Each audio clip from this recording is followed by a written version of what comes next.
복된 주일 이 시간에 여기까지 나오신 여러분들 위해 하나님의 크신 은혜가 함께하기를 진심으로 기원합니다. 6월이 시작되었습니다. 6월의 교회 주제는 선교로 정했습니다. 주님께서 교회에 맡겨주신 사명인 복음 전파의 사명, 특별히 해외에서 복음을 전파하는 것에 정말 수고하시는 선교사님들 생각하면서 물심양면으로 또 후원하고 또 기도하는 일들을 잘 감당할 수 있어야 될 것이고, 또 말씀으로 교훈받아서 또 우리 처해진 자리에서 주변 사람들에게 그리스도의 향기를 잘 전함으로 또 하나님께 영광이 되고 하나님의 택하신 백성들이 우리를 통해 또 주께로 돌아오는 은혜들이 있어지기를 주님의 이름으로 부탁을 드립니다. 오늘부터 사도행전 말씀을 읽어 나가게 되는데, 간단하게 개요를 살펴보고 오늘 1장을 통해서 교훈받을 수 있는 것들이 무엇인지 생각해 보도록 하겠습니다. 사도행전의 기록자는 누가이고, 기록 연대는 대략적으로 AD 63년경인 누가복음을 기록한 대략 4, 5년 뒤에 기록한 것으로 생각되고 있습니다. 그리고 이 사도행전을 통해서 드러내고자 하는 것이 무엇인가 라고 할 때, 사도들의 열심을 통해서 복음이 전파됐다 이런 것을 강조하는 것이 아니라 성령의 역사로 교회가 예루살렘에서 로마 제국 전역으로 확산되는 그런 은혜들이 있었다라는 것들을 제대로 읽으면 확인하게 되는 것입니다. 이 말씀을 잘 읽어가면서 누가 누구를 통해서 복음이 전파되게 하셨는가, 이것을 잘 생각해 보면서 그런 은혜가 우리 교회 전체에 임하기를 기대하면서 읽어나가야 될 것입니다. 그리고 전체적인 구조 총 28장까지 길게 되어 있는데, 오늘 말씀 1장 8절에 근거하여서 생각하면 아주 편합니다. 그러니까 1장 8절에 오직 성령이 너에게 임하시면 너희가 권능을 받고 예루살렘과 온 유대와 사마리아와 땅끝까지 이르러 내 증인이 되리라 라고 말씀하셨는데, 이 말씀에 따라서 그 제자들이 예루살렘에서 증인이 된 사역들 하는 내용이 1장부터 8장 4절까지 나오고, 8장 5절부터 12장까지는 유대와 사마리아의 복음을 전하는 그런 내용들이 나옵니다. 그리고 13장부터는 땅끝까지 복음을 전하는 사도들의 모습들이 나오는 것입니다. 이렇게 하나님께서 하시고자 하는 그 뜻을 미리 알려주시고 실제로 그런 일이 일어났다는 것을 누가가 데오빌로 각하에게 먼저 보내고, 또 그것을 함께 읽는 우리들에게 그 성령의 역사에 따라서 복음이 땅끝까지 전파되는 것을 확인하게 되는 그런 내용들이다 생각하시면 되겠습니다. 그러면 본문으로 들어가도록 하겠습니다. 본문을 1장 1절부터 26절까지인데, 이해를 돕기 위해서 세 부분으로 나누면 1절부터 5절까지는 예수님께서 부활하신 후 제자들에게 하신 말씀, 핵심적인 말씀을 표현하고 있고, 그리고 두 번째는 6절부터 11절까지인데 승천하기 전에 하신 마지막 말씀에 대해서 기록하고 있고, 그리고 세 번째 부분은 12절부터 26절까지인데 유다 대신, 가룟 유다 대신 새로운 사도를 뽑는 그 장면이 나옵니다. 세 부분이 나온다 염두에 두시고 또 내용을 좀 자세하게 살펴보겠습니다. 먼저 1절부터 5절까지 중에서 1절, 2절은 이 글 전체의 서론격에 대한 서론과 같은 그런 말씀입니다. 앞에 쓴 내용은 이렇고 뒤에 쓴 내용은 또 이런 차이점이 있다는 것들을 알려주기 위해서 먼저 쓴 글이 어떤 글이다라고 이렇게 1절, 2절에 표현하고 있습니다. 우리 1절, 2절 말씀 같이 한번 읽어보겠습니다. 시작. 데오빌로여, 내가 먼저 쓴 글에는 무릇 예수께서 행하시며 가르치시기를 시작하신부터 그가 택하신 사도들에게 성령으로 명하시고 승천하신 날까지 이를 기록하였노라. 데오빌로여라고 하면서 이 글이 처음으로 읽혀지는 사람이 누구인지를 잘 드러내고 있습니다. 데오빌로라고 되어 있는데, 누가복음을 읽어보면 누가복음 1장 1절부터 3절까지 이 누가복음을 어떻게 쓰게 되었는지 누가가 그 내용을 자세하게 기록하고 있습니다. 데오빌로 각하여, 이 예수님께서 행하신 일들을 살펴보고 기록하는 사람들이 많이 있었는데 내가 그것을 더 자세하게 쓸 필요가 있어서 데오빌로 각하에게 이것을 씁니다 라고 누가복음 1장 1절부터 3절까지 말하고 있는 것입니다. 그런데 그 누가복음의 먼저 쓴 글에는 간단하게 요약하면 예수께서 행하시면서 가르치시기 시작하면서 또 승천하신 날까지 기록이었다라고 데오빌로 각하에게 요약하면서 먼저 쓴 글은 이것입니다. 그런데 그것 외에 또 기록할 것이 있습니다라고 설명하고 있는 것입니다. 여기서 잠깐 데오빌로 각하가 누구인가? 데오빌로 각하가 누구인가? 아까 대략 AD 63년경에 썼을 것이다 라고 했는데 데오빌로 각하가 그 역사 속에서 누구인지 데오빌로 각하라는 이름이 드러나진 않습니다. 그런데 학자들이 이 데오빌로라는 그 말 자체가 갖고 있는 그런 의미 때문에 하나님을 믿는 어떤 사람 또는 택하신 백성들의 사람이 아닐까라고 말합니다. 왜 그런가? 데오빌로는 두 단어가 합쳐져서 말이 생긴 것인데 어떤 단어냐? 데오스와 필로스, 하나님과 사랑, 하나님을 사랑하는 사람이다라는 그런 의미를 갖고 있는 말입니다. 그래서 역사 속에서는 데오빌로가 각하가 누구인지 알지 못하는데 그냥 성도다라고 해석하는 그런 학자도 있습니다. 그런데 각하라는 그런 이름이 붙여 있기 때문에 왜 이걸 굳이 붙였을까? 실제 사람이 아닐까? 그래서 변화받은 그런 총독 중에 각하라는 사람 중에 한 사람일 것이다 라는 사람과 그것이 아니라 하나님을 사랑하는 성도를 핍박과 탄압 속에서도 돌려 말하기 위해서 데오빌로 각하다 말한 그런 사람이 있습니다. 정확하게는 알 수 없습니다. 그럼에도 불구하고 이 내용이 무엇인지 또 잘 알 수 있는 그런 힌트가 되는 말로 이해하고 넘어가시면 되겠습니다. 그리고 3절에서는 이제 예전 글은 이런 것인데 이제 더 알고자 하는 내용들이 이제 시작됩니다. 예수님께서 고난당하시고 부활하신 이후에 어떤 일을 하셨는지 3절에 이렇게 표현하고 있습니다. 3절 말씀 계속해서 읽어보겠습니다. 시작. 그가 고난받으신 후에 또한 그들에게 확실한 많은 증거로 친히 살아계심을 나타내사 40일 동안 그들에게 보이시며 하나님 나라의 일을 말씀하시니라.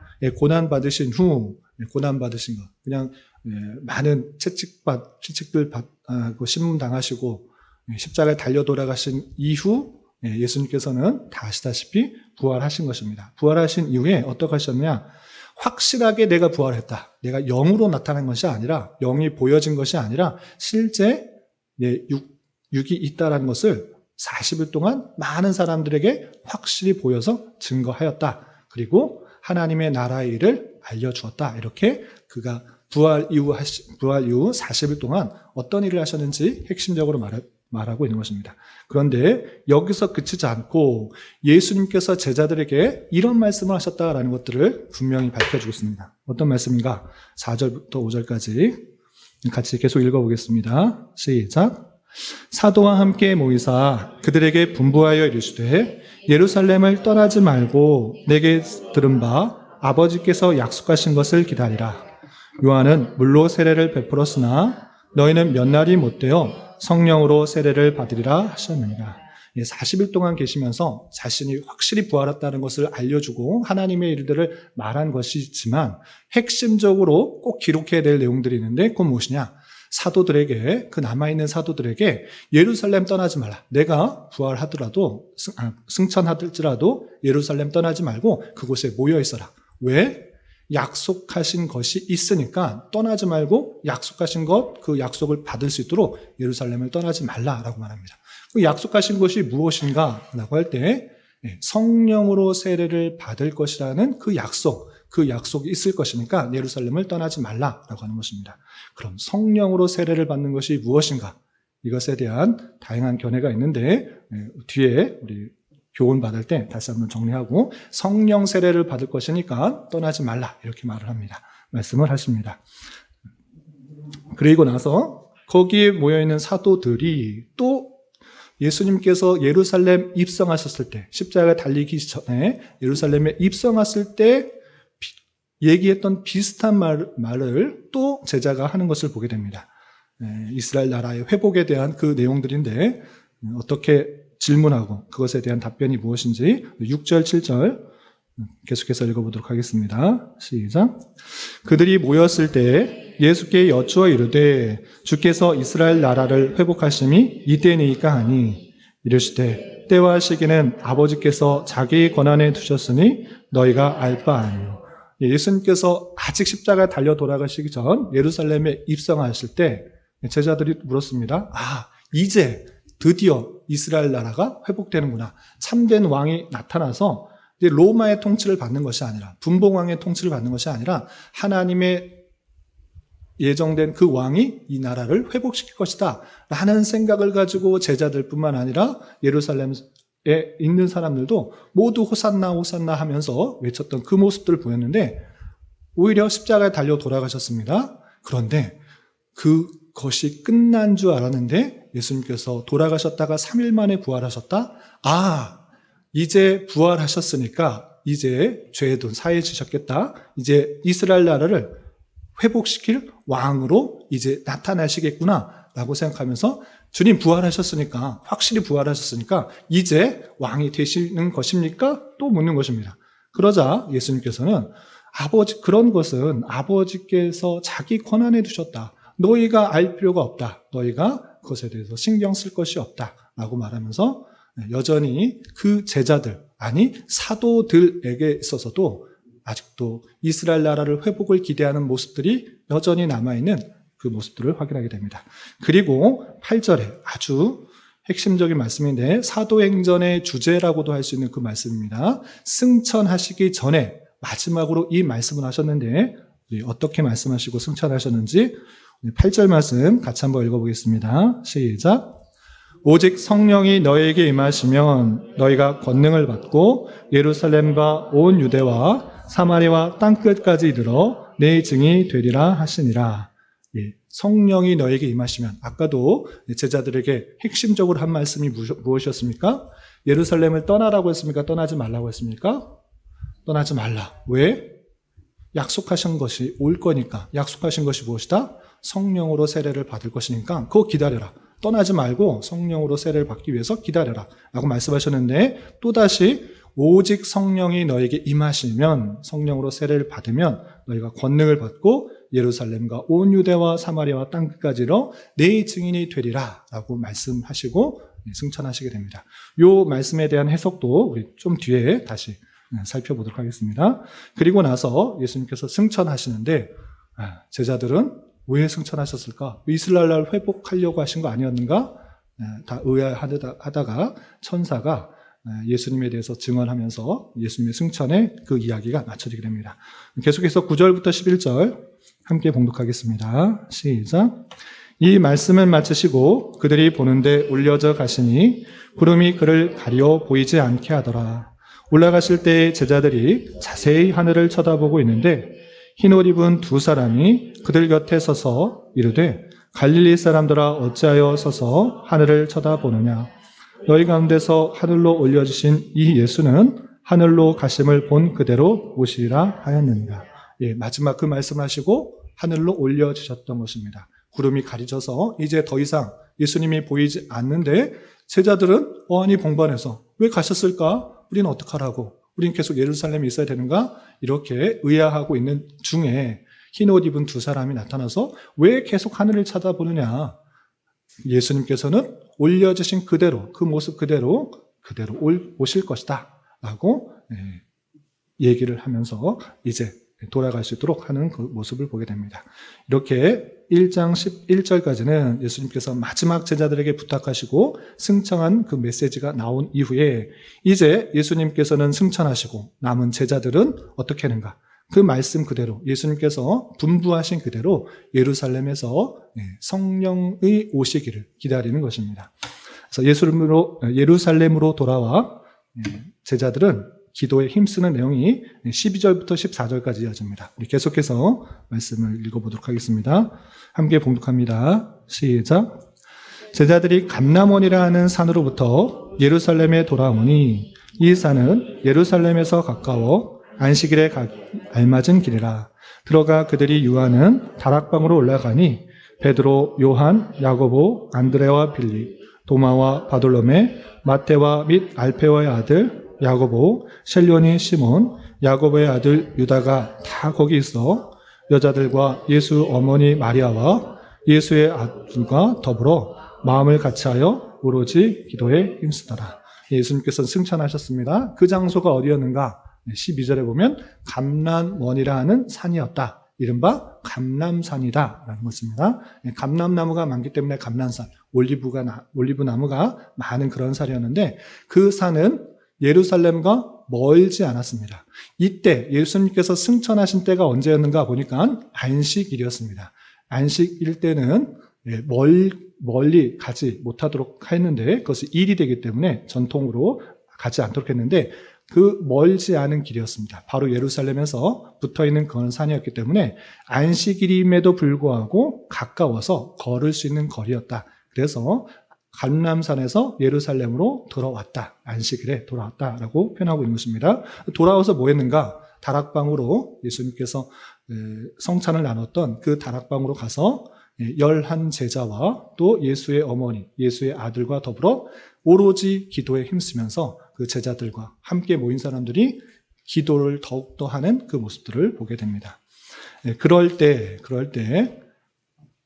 15절부터 20절까지는 베드로가 갑자기 생각이 나서 이 모든 것들 가운데 가만히 생각해 보니까 하나님께서 하셨던 말씀들이 모두 이루어진 것이다.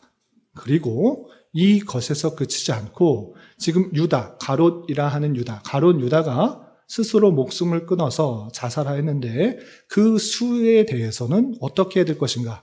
말씀을 통해 볼 때 그 수를 채워야 된다라는 것들을 깨닫게 된 것입니다. 그래서 유다를 향한 예언이 응하였고 이제 한 사람을 더 채워야 된다라는 것들을 설명하는 것입니다. 그 내용이 15절부터 20절까지인데 15절부터 17절까지 그리고 건너뛰어서 20절 말씀을 우리 스크린에 나와 있는 대로 좀 너무 기니까 핵심적인 내용만 같이 한번 읽어보겠습니다. 15절부터 17절 그리고 건너뛰어서 20절 함께 봉독합니다. 시작. 모인 무리의 수가 약 120명이나 되더라. 그때 베드로가 그 형제 가운데 일어서서 이르되 형제들아 성령이 다윗의 입을 통하여 예수 잡는 자들의 길잡이가 된 유다를 가리켜 미리 말씀하신 성경이 응하였으니 마땅하도다. 이 사람은 본래 우리 수 가운데 참여하여 이 직무의 한 부분을 맡았던 자라. 20절 시편에 기록하였으되 그의 거처를 황폐하게 하시며 거기 거하는 자가 없게 하소서 하였고 또 일렀으되 그의 직분을 타인이 취하게 하소서 하였도다. 베드로가 그 120명 그 다락방에 모여서 열심히 기도하는 중에 생각이 난 것입니다.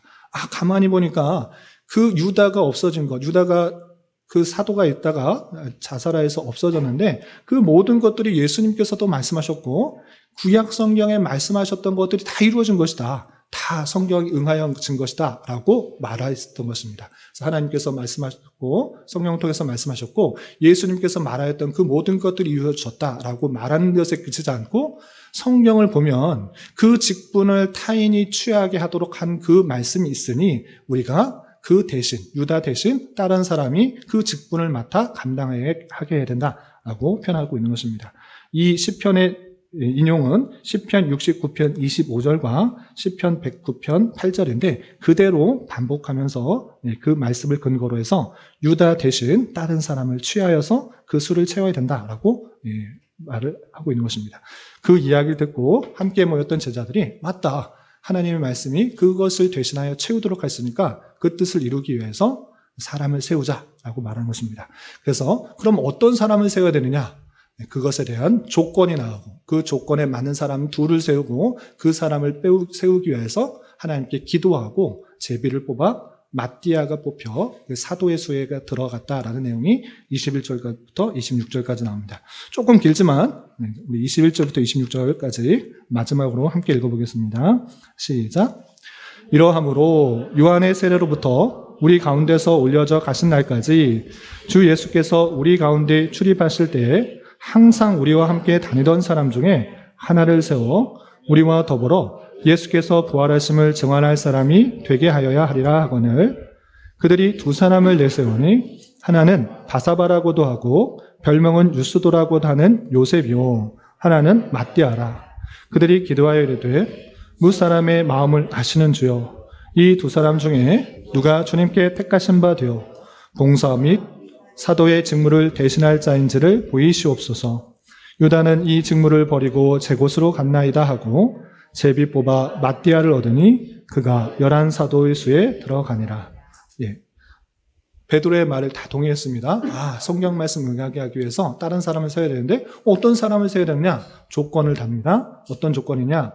요한의 세례부터 예수님께서 우리와 함께 하시고 부활 승천하실 날까지 항상 우리와 함께 다녔던 사람이 조건이 돼야 된다. 전혀 모르는 사람 한 명 세우는 것이 아니라 함께 예수님과 다녀서 예수님에 대해서 잘 아는 사람, 그리고 예수님의 부활을 증언할 사람이 될 수 있도록 그런 사람을 세워야 된다, 이렇게 말합니다. 그 조건을 대서 찾아보니까 두 사람이 나왔습니다. 한 사람은 요셉, 두 번째 사람은 마띠아. 이 사람은 항상 우리와 함께 다니면서 예수님 어떠한지 잘 봤는데 도대체 누구를 세워야 됩니까? 라고 할 때 그들은 하나님께 기도했습니다. 하나님, 사람의 마음을 아시는 주님, 이 사람 중에 누구를 택하여야 합니까? 누가 유다 대신에 이 사람이 사도가 되어야 될지 우리 알려주십시오 라고 하고 하나님께 간절히 기도하고 제비를 뽑아 마띠아가 나왔습니다. 그래서 마띠아가 유다 대신 그 사도 12사도의 그 안에 들어갔다라는 내용이 나옵니다. 그리고 이어지는 2장에서는 그 약속하신 성령께서 오시는 장면이 나오는데 이것은 내일 살펴보도록 하고 오늘 1장을 통해서 교훈받을 수 있는 것들을 세 가지로 정리하겠습니다. 첫 번째, 예수님께서 제자들에게 예루살렘을 떠나지 말고 무엇을 기다리라고 하셨는가 생각해 봤으면 좋겠습니다. 예수님께서 왜 떠나지 말라고 하셨습니까? 약속하신 것 기다려라. 약속하신 것이 무엇입니까? 요한은 물로 세례 줬지만 이제 성령으로 세례를 받을 것이니까 성령으로 세례를 받기 위해서 예루살렘에 기다리라 라고 했습니다. 그럼 성령 세례가 무엇인지를 잘 아는 것이 중요합니다. 성령 세례가 무엇인지 잘 들으시기 바랍니다. 그 제자들조차 성령 세례가 필요하다라고 반하면서 성령 세례를 받아야지만 그 증인된 사명들을 감당할 수 있다라고 하면서 성령 세례를 받도록 했던 것입니다. 혹자는 예수 믿는 사람도, 예수님 잘 믿는 사람도 성령 세례를 받아 이른바 하나님의 놀라운 기적적인 체험을 받아야지만 복음을 전하고 어떤 일들을 행할 수 있기 때문에 믿는 사람들도 이와 같이 성령 세례를 받아 그런 하나님의 일들을 감당해야 되는 사람으로 쓰임 받아야 된다, 이렇게 주장하고 있는데 성령 세례가 그것을 말하고 있는 것인가 잘 살펴봐야 되는 것입니다. 성령 세례를 말씀하실 때 예수님께서 어떤 것과 대조를 하고 계십니까? 요한의 물 세례와 성령 세례를 비교하여 설명하고 있습니다. 아까 5절 말씀에 요한은 물로 세례를 받았으나 너희는 몇 날 못되어 성령으로 세례를 받으라 라고 표현했습니다. 물 세례와 대조되는 것이 성령 세례일진데 물 세례는 무엇입니까? 세례자 요한이 회개할 사람들 앞에 나와서 물로 머리에 붓거나 잠기게 해서 네가 씻음 받았다라는 것을 알려주는 것이 요한의 물 세례인 것입니다. 그런데 그게 중요한 거 아니다. 그게 중요한 거 아니고 무엇이 중요하다? 성령으로 세례를 받는 것이 중요하다라는 그것을 예수님께서 말하는 것입니다. 성령으로 세례를 받는 것은 사람의 힘과 사람의 결단과 사람의 노력과 사람의 행위를 통해서 변화되는 그런 것이 아니라 오직 성령 하나님께서 그의 마음을 붙들어 주셔서 변화시켜서 예수를 주로 고백하는 그 변화된 사건, 그것을 성령 세례라고 하는 것입니다. 그것을 받아야지만 비로소 예수님을 제대로 증언할 수 있는 사람이 되기 때문에 그 제자들에게 성령 세례를 받도록 한 것입니다. 그러면 혹자는 이렇게 묻습니다. 아니 사도들에게 지금 성령 세례를 받으라니, 아니 사도들은 예수님의 부활도 목격하고 예수님의 십자가 달려 돌아가신 것도 3일 만에 부활하신 것도 확실히 만져보기도 하고 알지 않습니까? 이렇게 말할 수 있습니다. 그러나 그 제자들 중에서는 지금 어떤 모습을 보이고 있습니까? 바로 뒤에 예수님, 이스라엘 회복할 때가 언제입니까? 당신이 이제 부활했으니까 이스라엘 회복하시라고 이제 예루살렘 왕궁으로 들어가십시오. 저 빌라도 또는 분봉왕 헤롯을 다 없애고 당신이 올라가서 이스라엘을 회복시켜 주십시오라고 말하는 사람이 여전히 존재하고 있는 것입니다. 그래서 아주 중요합니다. 예수님께서 어떤 일을 행하셨고 또 부활하셨다라는 것을 아는 것이 그 사람의 변화를 일으키지 않는다. 그것을 우리는 확인하게 되는 것입니다. 제자들도 확인하였지만 지적인 동의는 있을지 몰라도 성령으로 세례받지 않은 모습이 여전히 있기 때문에 너희들도 성령으로 세례를 받아야 된다. 그것은 사람의 결심과 이해와 노력으로 되어지는 것이 아니라 하나님께서 그의 마음 가운데 주장하여 주셔서 믿어지게 하는 역사다. 예수님만이 참으로 우리의 죄를 위하여 십자가에 달려 돌아가신 것이고 그것으로 말미암아 우리의 참된 생명과 참된 구원과 참된 영원한 삶이 보장되어 있다는 것이 믿어지게 하는 역사다라는 것을 예수님께서는 알려주는 것입니다. 아무리 보고 경험했을지라도 그것이 사람의 결단으로 이루어지는 것이 아니라 성령 하나님께서 각 사람에게 세례를 주어야지만 변화되는 것이고 믿어지는 것이다 라고 알려주는 것입니다. 그 제자들에게도 그 사도들일지라도 여전히 지적인 동의 그것에 그치는 것이 아니라 정말 성령 하나님께서 그의 마음을 주장하여 주셔서 변화시켜서 예수님께서 우리를 위하여 십자가에 달려 돌아가셨다라는 사실들, 그리고 우리가 죄사함을 받고 영원한 천국에 거하는 자이며 그 구원은 절대 변하지 않는다라는 것들을 성령 하나님께서 주장하여 주셔서 깨닫게 해주신다라는 것들을 알도록 하신 것입니다. 그러므로 말미암아 우리는 성령 세례를 어떻게 해야 되느냐? 예수님 잘 믿는 사람이 불 받아서 그 모든 일들을 해나가는 그 일로, 기적적인 일로 받는 것이 아니라 성령 세례는 정말 예수님이 나를 위하여 십자가에 달려 돌아가셨고 그 피로 말미암아 내 죄가 사해졌다라는 걸 믿어지는 것, 그것은 성령 세례를 받은 사람의 표인 것입니다. 그런 줄 알아. 우리는 교회를 오래 다니고 성경 공부를 열심히 하고 부모님의 신앙에 따라서 교회 출입을 오래 했다고 구원받는 것이 아니라 성령 하나님께서 택하신 사람에게 성령 세례를 부어주셔서 그 마음이 믿어지게 하는 일들이 있어질 때 참으로 구원이 이루어지고, 예수님 이름 불러가면서 공부 잘하고 사업 잘 되고 건강하고 평안한 것을 부르는 것이 아니라 그 모든 것이 없을지라도, 하나조차 없을지라도 하나님의 나를 택하여 주시고 구원해 주셨다라는 그 사실들, 그리고 내가 염려, 근심, 걱정하지 않을지라도 내 생을 주관하여 주셔서 하나님의 백성으로 인들어 가시며 천국 가운데 영원히 주님과 그 영광 가운데 함께 거하실 것을 믿는 것이 예수님을 믿는 것입니다. 이러한 것처럼 우리 모두 예수님을 참으로 나의 구세주요 그리스도로 믿어지는 은혜가 우리 모두에게 있기를 진심으로 기원합니다. 두 번째 생각할 것은 예수님께서 승천하시기 전에 어떤 말을 하셨는가 잘 생각해 봐야 될 것입니다. 8절 말씀 강조한 것처럼 사도행전의 주제라고 할 수 있는데, 오직 성령이 너에게 임하시면 성령 세례를 받게 되면 놀라운 체험들을 하게 되고 권능을 받고 예루살렘과 온 유대와 사마리아 땅끝까지 이르러 내 증인이 되리라 라고 말씀하셨습니다. 이 말을 오해하여서 되어야 된다, 내 증인이 되어야만 된다, 네가 권능을 받고 능력을 받고 성령을 받고 네가 곳곳에 가서 증인이 되어야만 한다라고 명령문으로 이해하는 것은 이 본문을 통해서는 잘못 이해하는 것입니다. 이 본문에서 분명히 표현하는 것은 어떤 것을 말하고 있습니까? 내 증인이 되어야만 한다가 아니라 되리라, 될 것이다, 앞으로 일을 예언하고 선언하듯이 말하고 있는 것입니다. 그것은 예수님께서 앞으로 일들을 다 아시기 때문에 성령께서 임하시고 또 성령께서 권능을 주셔서 너희들이 그러한 일들을 감당하게 될 것이다, 되어야만 한다라고 그치는 것이 아니라 될 것이다라고 강조하고 있는 본문인 것입니다. 성령께서 각 사람에게 임하셔서 그 택하신 백성들에게 복음을 전하고 예수님의 부활을 증언하는 그 증인이 되게 할 것이라고 선언하고 계시는 것입니다. 그러므로 말미암아 우리는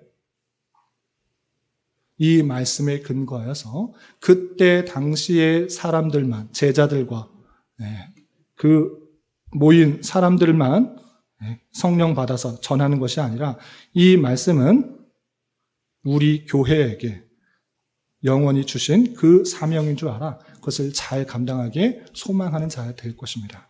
여기서 아주 핵심적인 내용이 있습니다. 나는 그거 하기 싫은데요.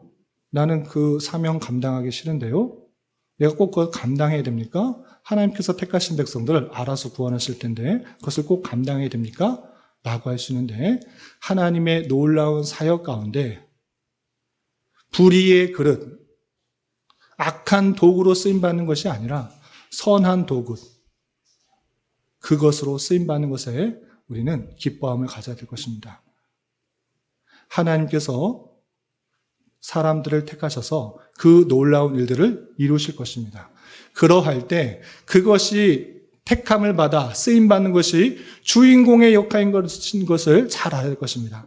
하나님의 능력이 없으셔서 우리에게 그 일들을 하는 것이 아니라 하나님께서 그 소중하고 귀한 일들을 그 택하신 백성들에게 주시고 그 놀라운 경험들을 깨달아 이 세상 어떤 것을 가진 것보다 예수님을 알고 하나님의 그 사랑을 깨달은 자가 가질 수 있는 평안이 얼마나 좋은 것인지를 깨달아 우리의 삶과 우리의 삶으로 드러나는 것을 통해서 하나님께서 그 택하신 백성들을 부르도록 하시는 하나님의 놀라운 일들이, 놀라운 계획들이 있다는 것을 잘 깨달아야 될 것입니다. 억지로 하는 것이 아니라 그냥 교회가 시키니까, 목사가 시키니까, 전도사가 시키니까, 강도사가 시키니까, 교회의 목표니까 하는 전도가 아니라 정말 기쁨과 감사를 깨달았을 때 그 모습을 통하여서 하나님의 그 놀라운 복음이 전파되게 될 것이고 다시 택하신 백성들이 돌아오게 되는 것이라는 것을 잊지 말아야 할 것입니다. 복음 전파의 사명은 그때나 이제나 동일하게 우리에게 주어진 것입니다. 그러할 때 악한 도구, 불의의 도구로 쓰임받지 않고 정말 나를 들어서서 하나님께서 귀한 도구로 하나님의 택하신 백성들의 사람을 부르는데 선한 도구로 쓰임받는 주인공의 사명들을 잘 감당할 수 있는 저와 여러분 되시기를 주님의 이름으로 부탁을 드립니다. 마지막으로 생각할 것은 제자들은 가룟 유다의 빈자리를 어떻게 했는가 살펴봤으면 좋겠습니다. 항상 기도하는 중에 베드로가 깨달아서 이 모든 것들이 하나님의 말씀대로 응답되었구나. 그런데 그 말씀을 보면 그 빈자리를 채워야 된다. 12이라는 숫자를 채워야 된다라는 생각이 들어서 모든 사람들이 동의했고 조건에 따라서 사람을 세우고 제비 뽑아서 마띠아를 사도수에 넣어서 12사도에 넣었던 것을 보게 됩니다. 근데 여기서 그냥 12명을 세웠다. 유다 대신 마띠아가 뽑혔다. 성경 퀴즈하면서 유다 대신 뽑힌 사람은 누구입니까? 마띠아입니다. 이것을 아는 것이 중요한 것이 아니라 왜 뽑았는가를 그리고 어떻게 뽑았는가를 아는 것이 중요합니다. 베드로가 유다 없으니까 좀 부족하다. 돈 맡을 사람도 부족하고 복음 전할 사람도 부족하다. 한 10명 세워가지고 우리 복음 한번 열심히 전해보자. 이렇게 하고 있는 것입니까? 전할 사람이 부족하니까 한 사람을 세우자는 것입니까? 그리고 조건에 많은 사람은 2사람이 됐습니다. 요셉과 마띠아. 그런데 왜 2사람을 세우지 않고 12명을 세우도록 하고 있는 것입니까? 그 모든 목적과 방법에 있어서 이 사도들이 행하는 것은 하나님의 뜻을 이루고자 하는 것입니다. 복음 전파하는 데 있어서 12명 부족하다. 한 120명 쫙 세워가지고 이제 사람 사도다라고 해서 하는 것이 아니라 12이라는 하나님의 택하신 백성의 완전수, 그 숫자를 예수님께서 세우신 이유와 목적이 있으니 우리 또한 12이라는 그 사도의 수를 세우고 또 이 세우는 데 있어서 요셉이 좀 잘생겼고 말도 잘하고 돈도 많고 전하는 것에서 합당하다. 이렇게 해서 뽑은 것이 아니라 하나님 뜻에 합당한 사람이 누구입니까? 하나님께 전적으로 맡기겠습니다 하면서 기도 열심히 하고 그때 당시 하나님의 계시가 분명하지 않은 그때에 제비 뽑는 방식으로 하나님의 뜻을 구했던 것입니다. 이런 모습처럼 우리 또한 하나님의 뜻과 하나님의 그 뜻을 이루는 방법에 있어서 더욱더 하나님께서 원하시는 것들이 무엇인지를 힘써 세워나가야 되는 것입니다. 우리가 만나게 되는 다양한 상황, 또 우리에게 맡겨진 여러 가지 일들이 있을 것입니다. 그런데 그것이 내 유익과 내 만족과 내 기쁨과 어떤 일을 행하기에 편리한 방법, 세상적인 방법을 동원하는 것이 아니라 그 목적과 방법이 정말 주님께서 원하시는 것인가, 주님께서 뜻하시는 바인가를 늘 고민하지 않으면 대단히 세속적이고 또 세상적인 모습으로 나아갈 수밖에 없다는 것들을 우리는 교훈받아야 될 것입니다. 그러한 것처럼 제자들이 기도하고 또 제비 뽑으며 했던 그 모습들처럼 우리 또한 하나님의 뜻을 잘 깨달아 방법과 목적을 잘 해야 될 것입니다. 그런 가운데 있어서 우리는 어떻게 하는 것입니까? 어떻게 하나님의 뜻을 알 수 있습니까? 열심히 기도하고 환상을 봐야 됩니까? 어떤 신비적인 예언을 들어야 됩니까? 그런 것이 아니라 하나님께서 우리에게 필요한 모든 말씀을 성경을 통해 주셨다. 성경 말씀을 부지런히 읽어 우리가 구원 얻는 방법뿐만 아니라 이 땅에서 어떻게 살아가야 되는지 그 교훈을 얻어야 되는 것입니다. 그래서 부지런히 성경 말씀을 읽고 내가 필요한 말씀만 꺼내서 적용하고 이해하고 하는 것이 아니라 역사적 정통 아래에 바르게 고백된 그 성경의 내용들, 잘 정리된 신앙 고백과 교리를 통해서 성경을 바로 이해하고 그 말씀에 따라 우리의 삶을, 방향과 목적을 잘 정해야 될 것입니다. 이런 저와 여러분이 되시기를 주님의 이름으로 부탁을 드립니다. 기도하겠습니다. 하나님 아버지 감사합니다. 오늘 말씀을 통해서 예수님께서 부활하시고 승천하시기까지 제자들에게 하신 말씀과 또 가룟 유다 대신 마띠아를 뽑아 사도 예수에 들어가게 한 말씀을 대하였습니다. 이런 말씀을 대하는 자로서 예수님께서 정말 우리의 죄를 대신하여 십자가에 달려 돌아가심으로 우리의 죄를 사해 주셨고 주님과의 관계를 회복하게 하신 분이심을 확실히 믿게 하여 주시고 또한 성령 하나님께서 택하신 백성을 부르시기 위하여 우리를 사용하심을 믿고 말과 행동으로 그리스도의 향기를 잘 전하는 자 되게 하여 주옵시며 우리에게 주어진 자리에서 더욱더 주님의 뜻을 이루기 위하여 노력하되 과정과 또한 방법 또한 하나님께서 원하시는 것들이 될 수 있도록 더욱더 말씀을 잘 살펴 나아가는 자 되게 하여 주시옵소서. 이제 예비된 성찬으로 나아갑니다. 모든 성도들이 믿음으로 참여하게 하여 주시고 예수 그리스도의 그 놀라운 사랑들을 눈으로 확인하며 감사할 수 있도록 성령님 은혜 위에 은혜를 더하여 주시옵소서. 예수님의 이름으로 기도 올리옵나이다. 아멘.